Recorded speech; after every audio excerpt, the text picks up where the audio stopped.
So today, I want to talk about a tricky subject, which is money.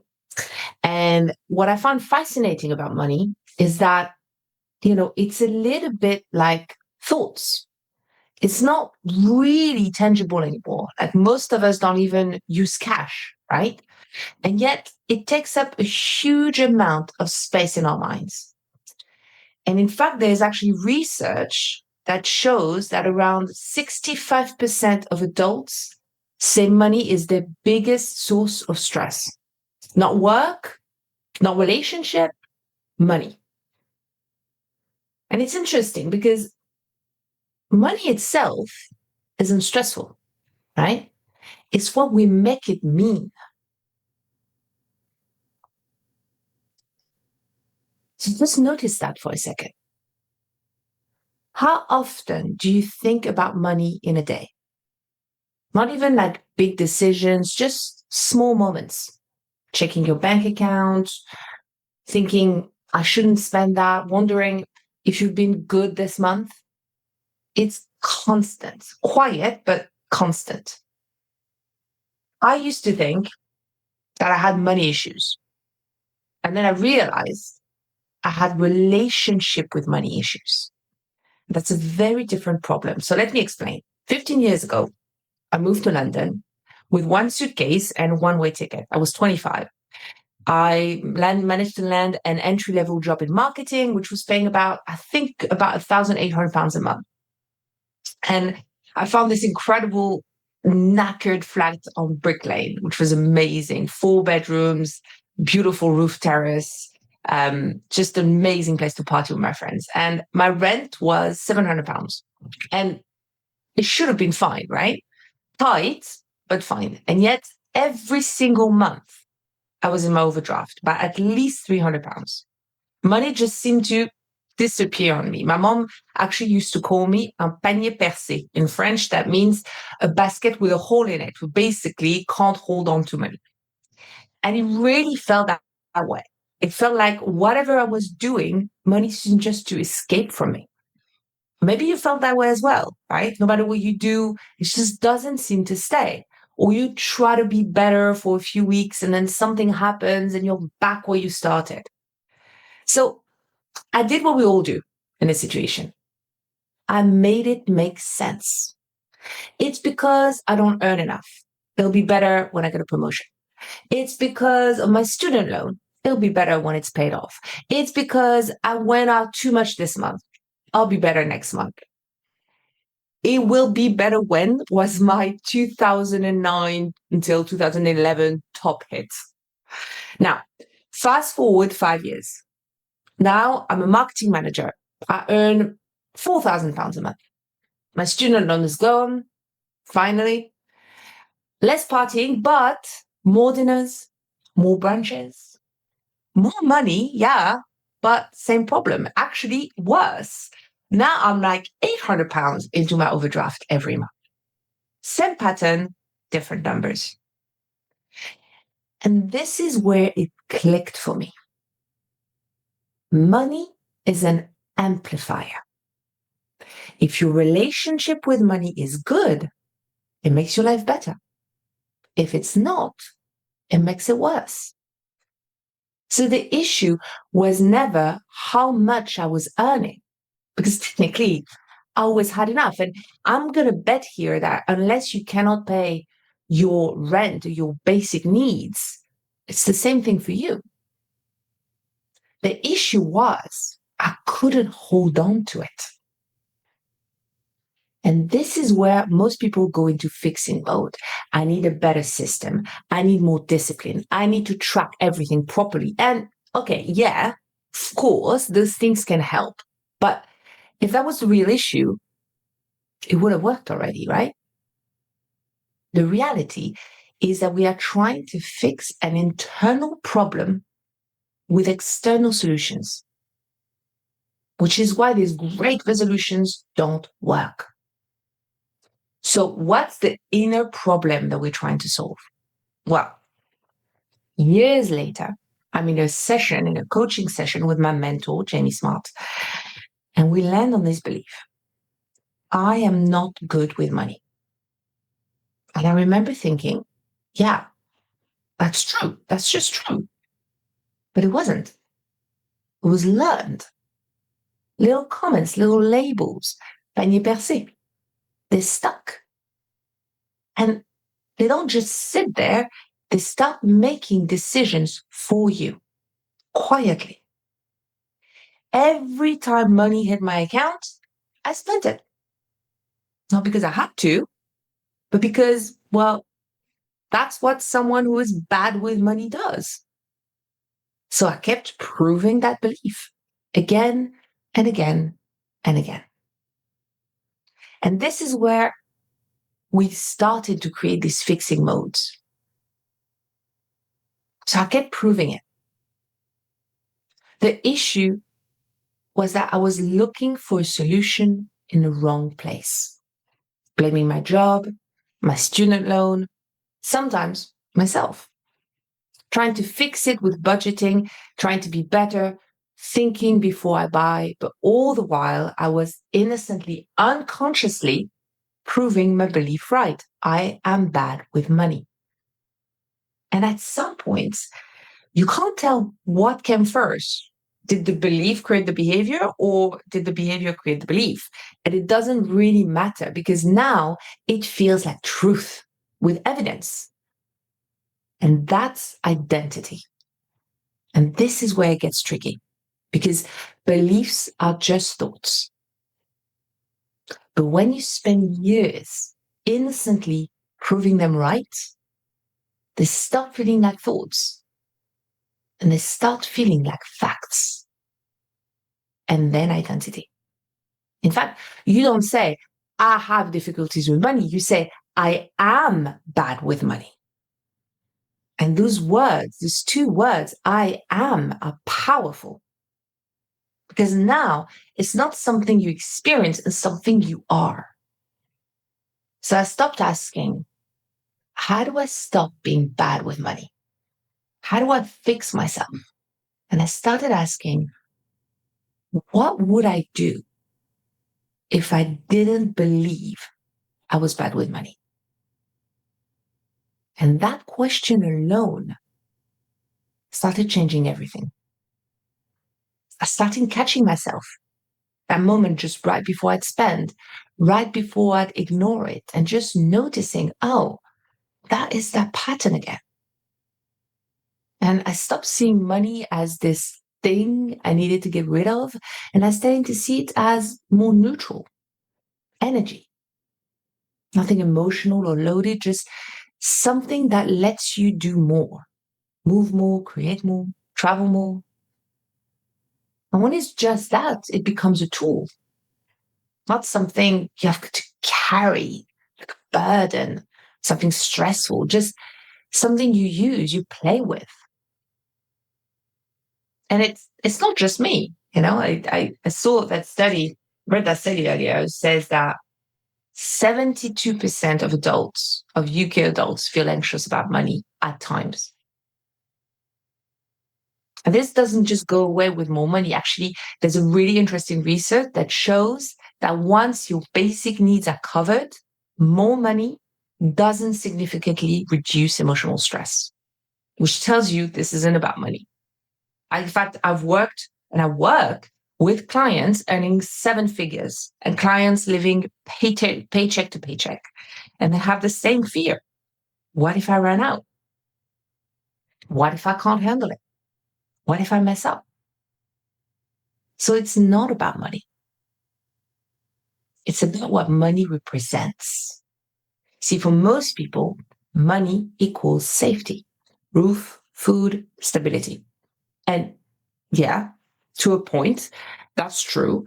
But beyond that, the fear isn't actually, what if I run out of money? There's an abundance of money and an unlimited way to get it. The fear is, what if I can't make more? What if I'm not capable? What if I can't secure my own safety? So let me ask you this.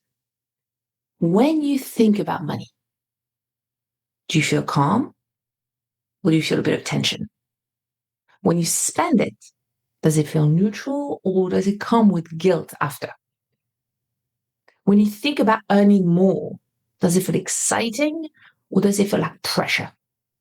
That right there, whatever you felt, that is your relationship with money. The anxiety you feel around money isn't actually about money. It's your mind trying to protect you. Because to your system, money equals safety, right? Lack of safety feels like danger, not logical danger, survival level danger, right? So what does it do? It creates urgency. It creates pressure. It creates all these what if scenarios. What if I run out? What if I can't handle it? What if everything falls apart? Not because those things are actually happening, but because your mind is trying to stop them from happening. It's trying to keep you safe, really. But here's the thing that we don't often know or question, right? The anxiety feels real, but is the danger real? It's a bit like being scared of the monsters under the bed. When you don't look, they feel really real. You know, when you were a child, you just didn't even want to look because it was too scary to look. It's very convincing. But the moment you actually turn the lights on, and you look under the bed, it's just a pile of dirty clothes. Money works the same way. The longer you don't look, the bigger it feels, the more overwhelming it feels, the more dangerous it feels. But every time you actually look, you find a way. You adjust, you think, you respond, because, well, that's what you've always done. Think about it.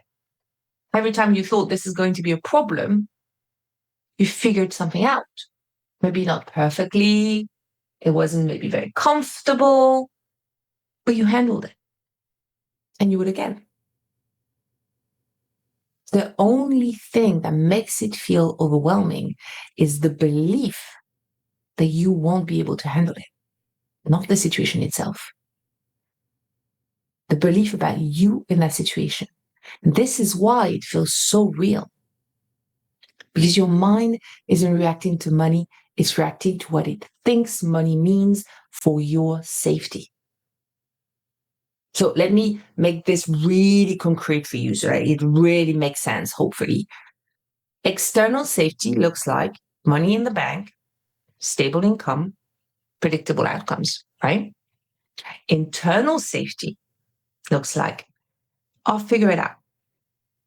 I know I can handle things. Even if this goes wrong, I'll be okay. You owe this to your ability, your innate ability for insights and realization that got you where you are today. And most people are trying to fix external insecurity with internal. Most people are trying to fix internal insecurity with external stability. That doesn't work because no amount of money can compensate for a lack of self-trust. That's why someone, and I'm literally talking about like clients and people that actually know, can have £200 in a bank account and feel perfectly fine. And someone can have £200,000 on their bank account and feel on edge. Again, taking from actual real clients that I have. Same situation, completely different experiences. So here's what's important to remember. Money doesn't create anything. It just gives you access. The creative power is you, your resilience, your ability to think, to adapt, to change, to figure things out. That's what has got you through 100% of your days so far. Even the ones when you thought, this is it, I'm not going to be okay, this is the end of me. Out of all the times you thought money would run out, how many times did it actually happen? And if you're listening to this and you're alive and you have a roof over your head and you can pay your bills this month, I'm going to guess 0. And there's something really grounding and freeing in this because your ability to create money is your real safety. And that comes from self-trust. not your bank account. So instead of asking, how do I manage my money better? How can I be better with money? Start here. What do I believe about myself when it comes to money? I'm bad with money. I can't be trusted with money. I always mess it up. And then what would I do if that wasn't true? What would I do differently today? Don't overthink it too much. Just notice. Because once you see the pattern, you stop automatically following it. See, money isn't the problem. The meaning you attach to it is. And more importantly, what you think it says about you. Because if money feels like safety, then every fluctuation will feel like a threat, right? Your happiness, your peace of mind, your safety is at the mercy of the world.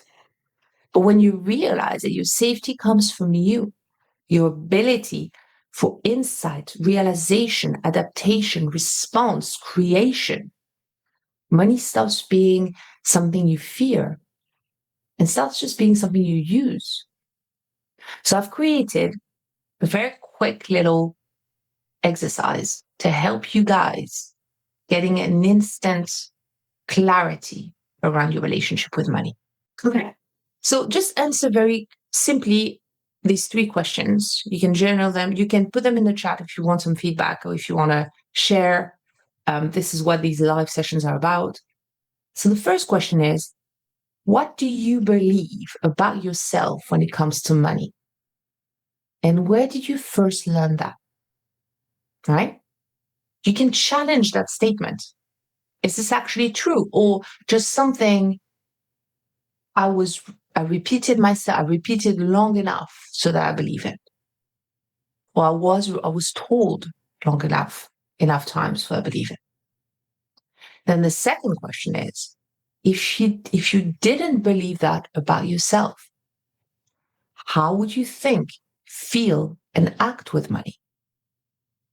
Now we're taking away the goggles. You have to think that the beliefs, the negative beliefs, the limiting beliefs that you have about yourself act as goggles and make you experience the world in a way that isn't real. But in the moment, it feels real. And the tricky bit about that is because it feels real, we act according to that belief, which reinforces the beliefs, which makes it worse. So what these questions are doing, they're taking away the filter, the goggles. If I didn't believe that, how would I think, feel, and act differently, even slightly differently? If you're stuck with this question, here are a few other questions that might help. What would feel lighter? What would I stop doing? What would I start doing? What would I allow myself to do? And finally, what have you already handled in your life that once felt overwhelming, but you figured it out anyway? One other way to ask that question is, what does that show me about my ability to handle things, even if I don't know yet? What I want you guys to take away from this is your relationship with money isn't your identity, isn't who you are, and isn't a curse that you have to keep on following. The belief that you have about yourself is what creates the behavior that is getting in the way of your freedom, whether it's financial, whether it's emotional, and of your life.